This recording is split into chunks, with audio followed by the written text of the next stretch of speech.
Un promoteur d'événements culturels séduit par son talent et sa perspicacité, nous le découvrirons dans une poignée de minutes.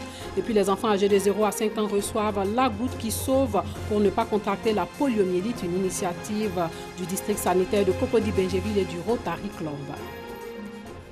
Bonsoir et bienvenue dans le 19h. De footballeur à promoteur culturel, José Touré est aujourd'hui incontournable dans ce domaine d'activité. Il a connu beaucoup de difficultés, mais sa persévérance a fini par payer. Découvrons cet homme du showbiz. C'est un opérateur culturel bien connu. Touré Mamadou, ou encore José Touré, est un Ivoirien vivant aux États-Unis, et ce, depuis une trentaine d'années. J'ai un peu joué au football au niveau d'Agboville. Traîner les pas aussi à Dabou. Et même, j'ai joué avec l'équipe de la télévision ivoirienne qu'on appelait Téléstar. À l'époque, dirigée par M. Bala Samassi. Je me suis envolé un jour pour les États-Unis. Et arrivé aux États-Unis, voilà, je suis devenu homme culturel. Avant son départ pour le pays d'Oncle Sam, c'est dans ce centre de formation de la SEC d'Abidjan que le jeune promoteur culturel fait ses premières armes dans le football. José Touré, c'est quelqu'un qui est venu à la SEC dans les années 80-81. C'était un garçon qui était très technique, très bon joueur. Avec eux, je pouvais dire, c'est-à-dire quand je vais jouer un match comme ça, les scores je ne connais pas, mais pour dire que je vais perdre, c'était impossible. Celui qui était promis à un bel avenir dans le football voit sa trajectoire dévier lorsqu'il atterrit aux États-Unis. Étant jeune, laisser son père et sa mère derrière, puis aller à l'aventure. Et c'était vraiment dur. Mais après, au fur et à mesure, je me suis adapté. Je travaillais dans un restaurant-bar. Et donc c'est là-bas que j'ai commencé à être un des fanatiques de la musique, quoi. À New York, le jeune homme sorti des bas quartiers d'Adjamé débute dans le showbiz avec la star américaine Pap Daddy. J'ai eu, disons, un stage à Uptown Records, qui est une structure américaine où j'ai trouvé Pap Daddy.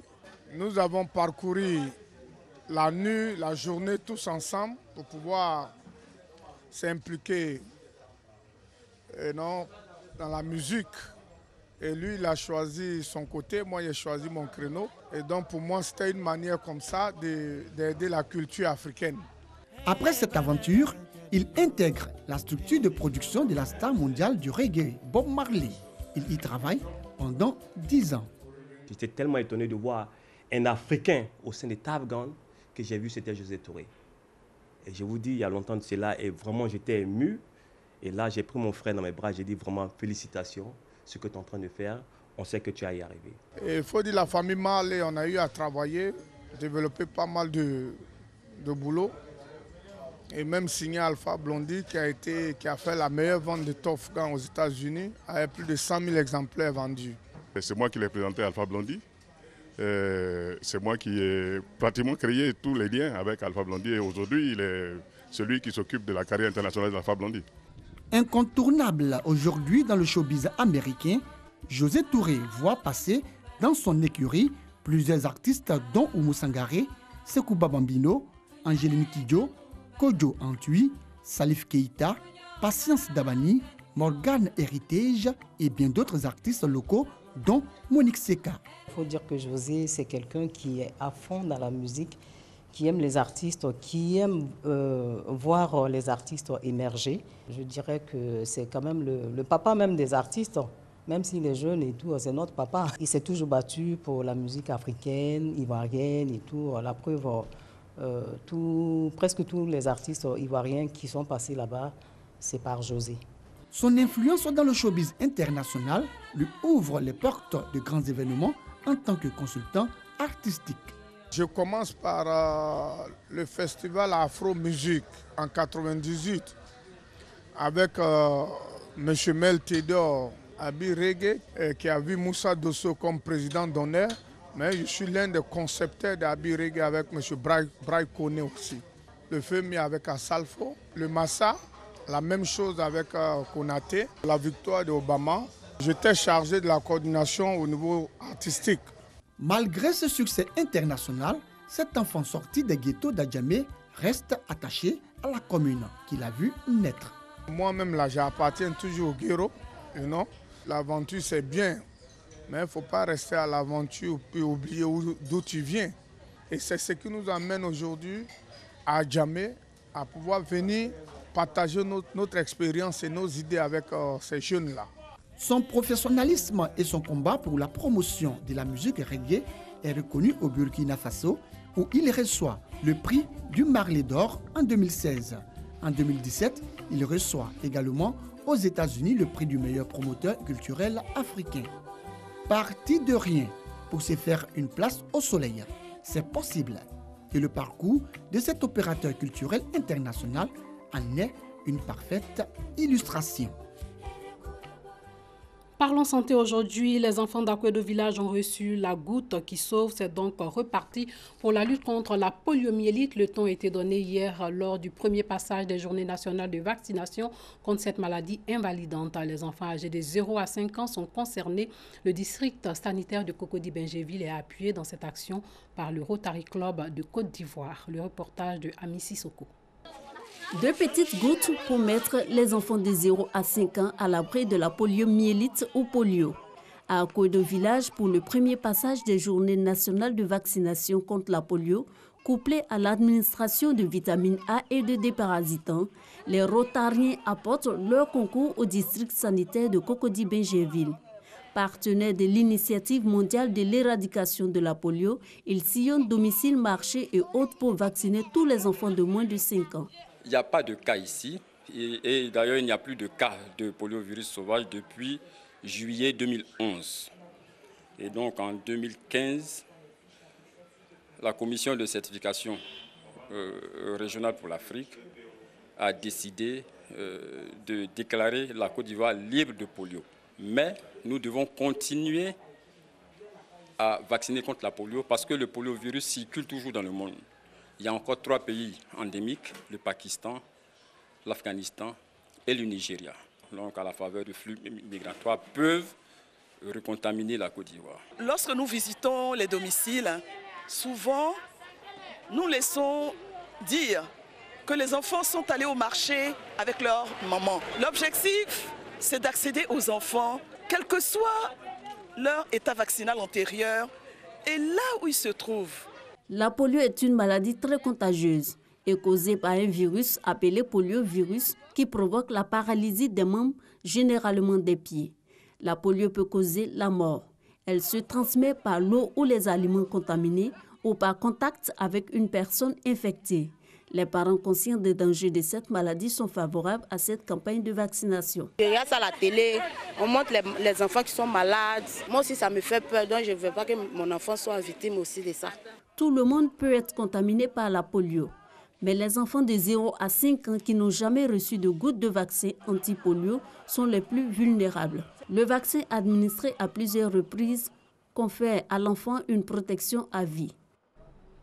Paix, cohésion et sécurité des valeurs enseignées aux élèves de Benjéville en vue de les amener à se les approprier, des valeurs inculquées lors de la journée nationale de la francophonie qui intègre toutes les diversités ayant la langue française en partage, en prônant des valeurs de partage et en soutenant la bonne gouvernance. Nous Sangaré et Rigori. La francophonie est l'ensemble des pays ayant en partage la langue française et certaines valeurs, notamment la diversité culturelle, la paix, la gouvernance démocratique et la consolidation de l'état de droit. La direction régionale de la francophonie veut donc inculquer ces valeurs aux élèves, d'où une journée nationale de la francophonie à l'intention de la jeunesse scolaire de Benjéville. Ça nous permet d'expliquer au niveau des masses, n'est-ce pas, quelles sont les valeurs de la francophonie en dehors de la langue française. Plusieurs activités au menu de cette journée, sketch, chant, danse et conférences débat. Je pense que c'est déjà une très bonne initiative que des personnalités viennent nous entretenir sur la francophonie parce que c'est vraiment important. Comme on l'a dit, c'est un langage qui nous lie. Paix, cohésion et sécurité, gage de développement durable et inclusif. C'est le thème développé par Florent Galati, directeur de la francophonie et de la coopération. Vous savez tous que nous sortons d'une période extrêmement difficile. Aujourd'hui, dans toutes les structures institutionnelles, c'est d'œuvrer au renforcement de la cohésion sociale et de la paix. Lorsque j'entends ce thème, je pense à tous ces jeunes qui peuvent s'exprimer tout paisiblement et toutes ces ethnies, toutes ces différentes origines qui peuvent discuter avec une langue commune qui est le langage français. C'est un thème bien choisi parce qu'actuellement la cohésion sociale, nous avons besoin de ça pour pouvoir avancer ensemble, avancer plus vite. Cette journée nationale de la francophonie, à l'intention des élèves de Bincherville, est la continuité de la journée internationale de la francophonie qui s'est tenue le 20 mars dernier. Hors de chez nous, à Madagascar, une personne a été tuée et 16 autres blessés aujourd'hui même lors d'une manifestation en Tananarive. L'opposition proteste contre l'adoption de 3 lois électorales par le Parlement. La manifestation avait été interdite en mardi par les autorités locales. Et puis la Corée du Nord a annoncé aujourd'hui la fin des essais nucléaires et des tests de missiles intercontinentaux et la fermeture de son site d'essais atomiques. Le dirigeant nord-coréen n'a toutefois pas évoqué le démantèlement de son arsenal. Cette annonce intervient moins d'une semaine avant la rencontre prévue entre Kim Jong-un et le président sud-coréen Moon Jae-in qui préfigure un sommet qui devrait avoir lieu entre Kim et Trump en principe début juin. Une chaîne de l'Azerbaïdjan diffuse en France des programmes très critiqués sur le régime d'Ilham Aliyev, président azéri. Elle a été lancée en 2016 à Strasbourg, en France. Devant son écran vert, Ganimat Saïd accomplit chaque semaine ce qu'il considère comme un acte de résistance. Cet opposant azéri réalise des émissions sur des sujets censurés en Azerbaïdjan. Là-bas, selon Reporters sans frontières, le pouvoir mène une guerre impitoyable contre les dernières voix critiques. En Azerbaïdjan, il ne reste aucun média indépendant. Ils ont tous disparu.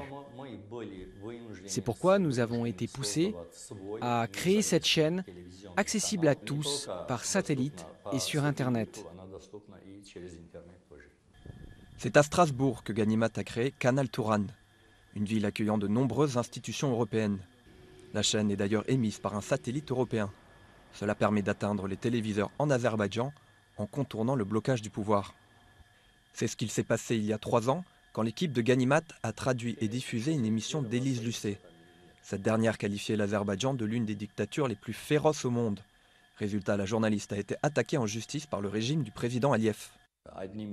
Cette émission a eu beaucoup de succès sur notre chaîne YouTube.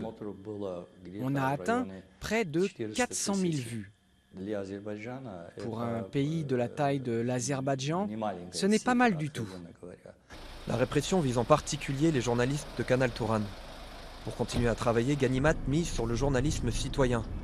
Sur son téléphone, il reçoit beaucoup de témoignages et en diffuse certains. La maison de cet homme a par exemple été victime d'un tremblement de terre. Le pouvoir n'y porte aucun intérêt, alors qu'il est dans l'obligation de réparer ce domicile. Mais Ganimat n'est pas seul dans sa lutte. Emin Ahmedbekov est l'un des journalistes les plus actifs de Canal Touran. Cet ancien policier a fui l'Azerbaïdjan avec sa famille et s'est installé dans l'est de la France. Il possède depuis peu son propre studio, installé dans sa cave. Un progrès considérable après avoir travaillé près de 4 ans en Bulgarie. Là-bas, sa femme et lui enregistraient leurs émissions avec un simple téléphone. On installait un écran vert comme celui-là sur le mur de notre chambre à coucher. On remontait notre lit, on tournait l'émission, puis on remballait tout avant de diffuser. Aujourd'hui, ces 2 hommes sont réfugiés en France. Mais ils restent très inquiets pour leurs sources en Azerbaïdjan. En 2017, le pays comptait 137 prisonniers politiques, exposés à la torture et aux violences du pouvoir. Ilham Aliyev, le président azéri, a été réélu mercredi 12 avril dernier pour un 4e mandat avec plus de 86% des voix, avec un taux de participation de plus de 74%. Il était opposé à 7 autres candidats. Voilà, c'est tout pour ce soir. Merci de nous avoir suivis et surtout, portez-vous bien.